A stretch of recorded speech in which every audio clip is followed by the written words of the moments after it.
Welcome to this demonstration of Numecent Cloudpager, the first and only cloud-native container management platform for Windows desktops. We will start in the Applications tab, where you can see I already have several applications published and of various types. Cloudpager supports multiple container formats, including our Numecent Cloudpaging container format, which is a best-in-class container that works for virtually any Windows application. We also support AppV packages, enabling you to extend the life of your existing AppV packages with a cloud-native solution. And we also support Microsoft's latest and greatest format, the MSIX container. But let's go and publish some new applications. I could use the Add Application button in the top right and just do it one by one for each application, or I can highlight all the applications and simply drag and drop them onto Cloudpager. And if I sort by status, you could see that this has initialized the upload sequence. And I don't have to waste time waiting for each application to upload. I can make use of this time by editing the application information. So for example, I can go into my Mozilla Firefox application and I can set the application name, the application version, set the publisher to Mozilla, give it a nice tile image. And optionally, if I would like to, I could track the unit cost and application cost of my applications in Cloudpager too. I'm not going to use these options for this application, but they are there as an option for you. I can also categorize my applications. So for example, I could set Firefox as a web browser, which will come in useful later on in the demonstration.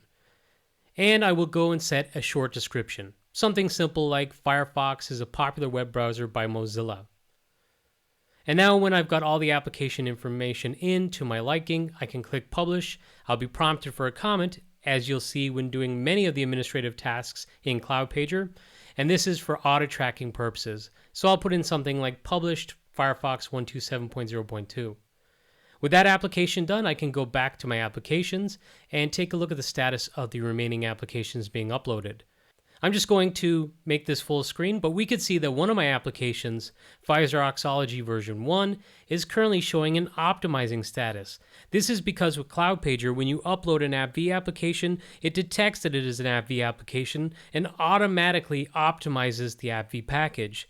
This optimizes the AppV package using our Cloudpaging application container format, and this gives us the benefit of extending the AppV applications past the estimated 2026 end of life and eliminating the need for things like connection groups, providing the ability to have granular application reporting and more. And we'll get into that a little bit more later on. But for now, I'm going to go ahead and just quickly update the application information for this application too, giving it the application name, version, publisher, and a nice tile image, plus setting a short description. And you can see along the bottom that there's several cloud paging options automatically enabled, including the improved compatibility option, and this is essentially that optimization feature. We can also see that it's increasing the performance, and that is because Cloudpager has a unique capability called prefetch that gets automated. So when a user launches an application, it will automatically optimize the launch performance for the next users, and it will use machine learning to update the actual pattern used for that first launch the more the application is used. And we'll just go now to 7-zip and we'll update the application information for this application. I'll set the application name again, the version, set the publisher information, give it a tile image, and this time for the short description, what I'm going to do is set something maybe that's specific to my environment or my organization. You know, maybe 7-zip is an application that's used mainly by administrators for extracting various different file formats, because that's what 7-zip is great at. It supports so many different file formats. And I'm going to go ahead and publish this application as well, and I'll just give it a short description.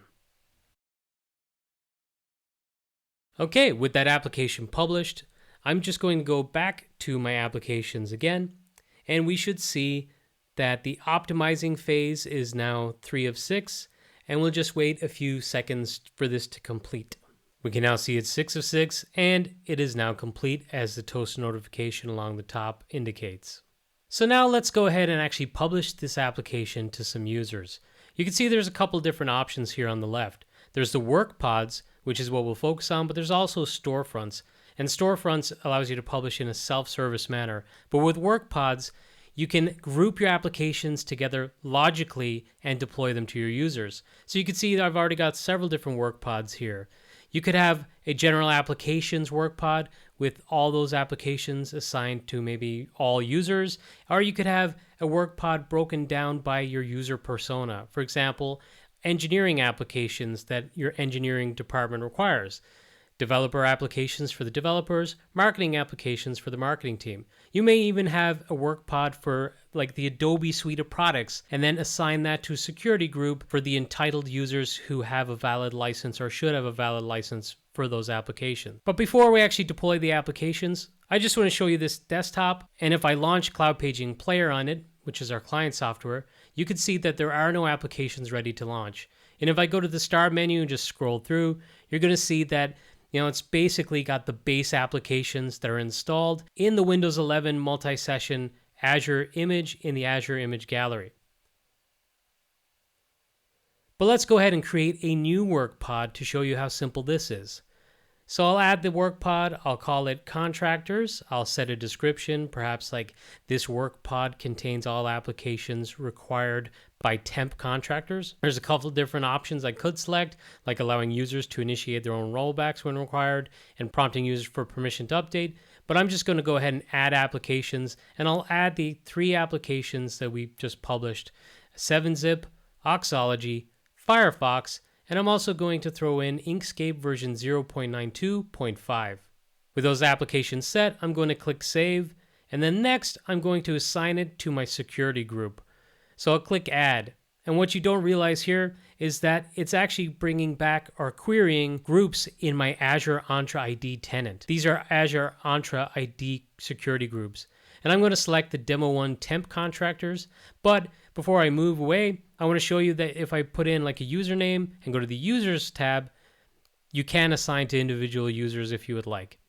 Okay, but we're all set here, so I'm going to click Publish to publish this work pod. And because this is something that could affect production users, it might be a good idea for me to put in a change request number, so you can have this comment align in lockstep with your change control process and your ITSM of choice. But I'm going to then put in the names and versions of the applications that I'm publishing. So 7-Zip 2201, Auxology 1.0, Firefox 127.0.2, and Inkscape version 0.92.5. And with that work pod published, going back to the desktop, you can see the applications are already being dynamically delivered into my desktop session. We could see these applications in Cloudpaging Player, but just know the player can run headerless, so users do not have to see this, but it is useful for keeping it open on the desktop so you can visualize what's happening during the demonstration. Even though you could have Cloudpaging Player running headerless, there are some options in there, so you can launch applications, remove applications, and more. But when using a work pod, it also publishes the application shortcuts to the start menu or desktop too. So you can see the shortcut for 7-Zip is there, and if I launch it, you can see it is running that application as a container. And this is a full, rich experience with this application too. So if I go to a zip file and right-click and go to More Options, we could see that the context menu there for extracting the zip file or maybe opening the archive is available and functioning. Next, let's look at our Auxology application. And if I just launch it, we can see it launches fine. Now you may remember that this was our AppV application, and this is the one that got optimized on upload. So it is encapsulating that in our container format, which is why it's available in the Cloudpaging Player. However, if I ever wanted to just revert to the original AppV package that I created, I can do that very simply. So I can show you how. If I go back to Cloudpager, go to Auxology, you can see that that improved compatibility option is enabled like I pointed out earlier. But I can go to edit this application and set that option to disabled, and then I'm going to click Publish and just put in a comment such as revert to original AppV package without optimization. And then when I click Publish and go back to the user desktop, we could see very quickly that the Auxology application has actually already disappeared from the Cloudpaging Player and the desktop shortcut is gone. And the Auxology shortcut is back on the desktop, even though it's not in Player. And I can launch the Auxology application, and you can see it's launching and it seems to be functioning just fine. And just to show you that This is using the original AppV application. If I go to PowerShell and I type in get-appv client package and just do an asterisk for all the AppV applications that are published on this desktop, we could see that it does return the information for the Auxology AppV package and showing it that it's user published. But let's close out of that. As you may recall, we also had an MSIX application, the Mozilla Firefox application, which actually I didn't even package this application. I just downloaded the MSIX package directly from Mozilla, as they actually provide this application in the MSIX format. And just to show you, it launches fine. I can go to numecent.com. It is a fully functioning Firefox browser. And if I go to the hamburger menu and go to Help and About Firefox, you can see it's version 127.02, and it shows that it is the Windows MSIX package version. But let's close out this application and launch the other application that I published with this workpod, which is Inkscape version 0.92.5. So if I launch the desktop shortcut, we'll see that the application is running and the application does indeed launch. And if I go to Help and About Inkscape, we can see that it is indeed showing version 0.92, and it's actually 0.92.5 along the top right. But let's say I want to update this application. This is very simple to do with Cloudpager too. So if I go to my workpod for contractors, where I've got this Inkscape application already published, I could just click Edit on the workpod, click Add on Applications, and I'm going to add version 1.1 by checking the box, and then I'm going to uncheck version 0.92.5, click Save, click Publish, and again, it might make sense to put in a change request number because this would affect production users.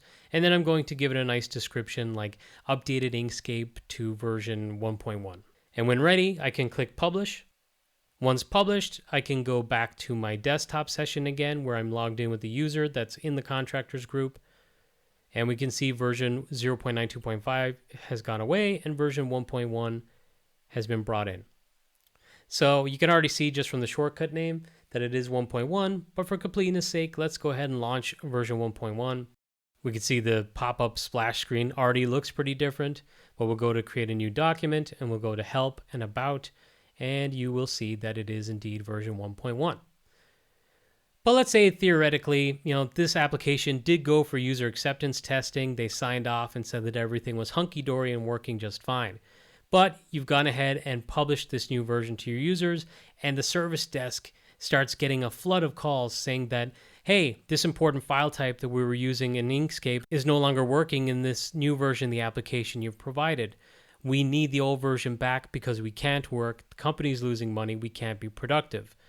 With traditional tooling, perhaps that meant pushing an uninstall of version 1.1, then pushing an install of version 0.92.5 to bring that back, which could be a multi-step process that takes hours. And even when the old version goes back, it's possible the newer version left a file behind, and then the old version would cause a conflict and no longer work. But with Cloudpager, it couldn't be easier, and I'll show you how. So if I go back to my contractor's workpod, click Edit, and this time I could just go to the View Revisions option along the top. And we can see this is where our comments come in handy. I can see the change numbers and the comments. And if I click on maybe revision 1, you can see it's version 0.92.5 versus the 1.1 that's in revision 2. So visually, I already see that the only difference is Inkscape. And when I click rollback, before it does anything, it confirms that this action will only modify that one application. So let's go ahead and just roll back this workpod to the previous revision. And now if I go back to the desktop, we can see version 1.1 is disappearing and version 0.92.5 has come back. Again, we see that just from the application name and the shortcut, but let's go ahead and launch 0.92.5 and we'll go to Help About Inkscape and we see we're back to version 0.92. It was that simple, and because it's using containers, the application would always remove cleanly and the old version can come back and it shouldn't cause any application conflicts. So it makes application updates low risk.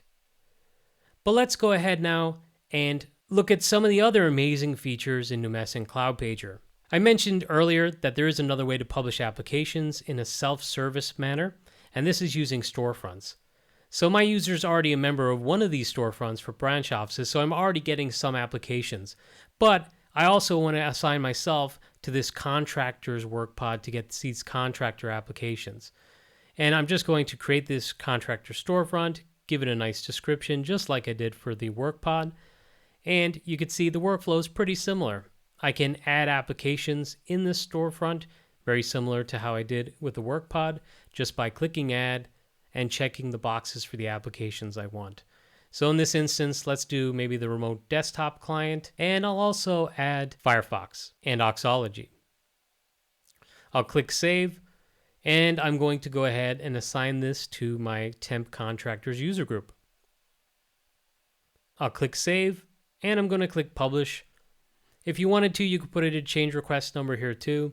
I'm not going to because this is a self-service portal.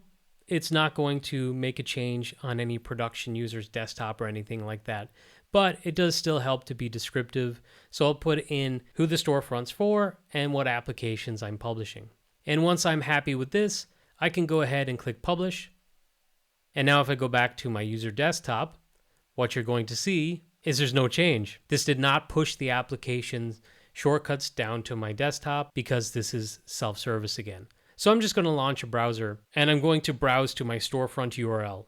So like I said, I already had some applications published to me through a different storefront. And you can see that there are some applications along the top that are not in categories, but there's applications along the bottom that are indeed in categories. Just like that Firefox application, which if you can remember when we published it, I put it into web browsers. And if I hover over the applications, you can see the tile image and a description appears. But let's go ahead and launch the application to show you this behavior. So you can see if I minimize the browser that the application I launched from the storefront does indeed get paged down into the cloud paging player and the application launches. And from this point on, that application shortcut is on my start menu, so I can continue to use this application just from my start menu shortcut. I've essentially selectively added this application I was entitled to and launched it from this storefront. Now I want to show you some other great features in Cloudpager, starting with the policies. So if I click add policy, it could show you how to create a new policy. First, I'm going to select an application that I want to set this policy for. It's not a great example, but let's use 7-zip because I've already got it published. And I'm going to set a policy name and a description. So perhaps something like 7-zip for contractors. And then I can be descriptive on what it is I want this policy to do. But let's take a moment to focus on what is possible with these unique policies that can be applied to cloud paging application containers. So if you've published MSIX or original AppV packages, these policy features are not applicable, but they do work in our container format, including those optimized AppV packages. And you could do things like setting deployment constraints. Perhaps you have an application where each license entitles a user to use it on a maximum of 2 devices per user. You can set it to only allow them to launch it on 2 desktops. And if they try to launch it on a third, they'll be prompted to close it on one of the other desktops. You can also apply it to running instances of the application only for those concurrent use cases.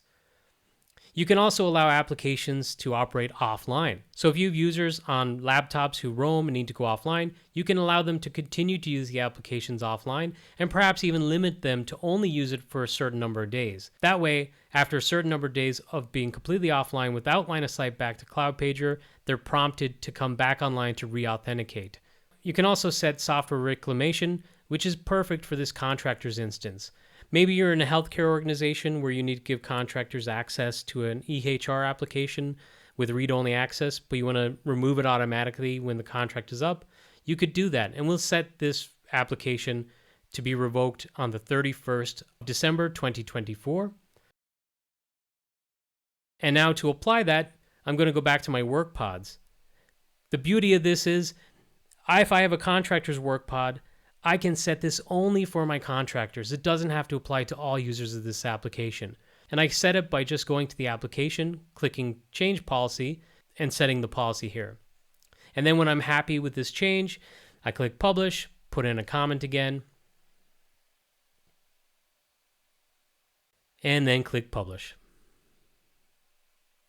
Okay, and if I go back to my desktop now, we can see that the application name in Cloud Paging Player has changed, so we know something's happened.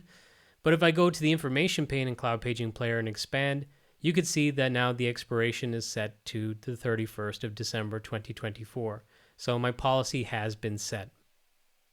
But let's wrap up the demo by just quickly showing some of the other features in Cloudpager at a glance. So I want to focus some of this time on the dashboard feature.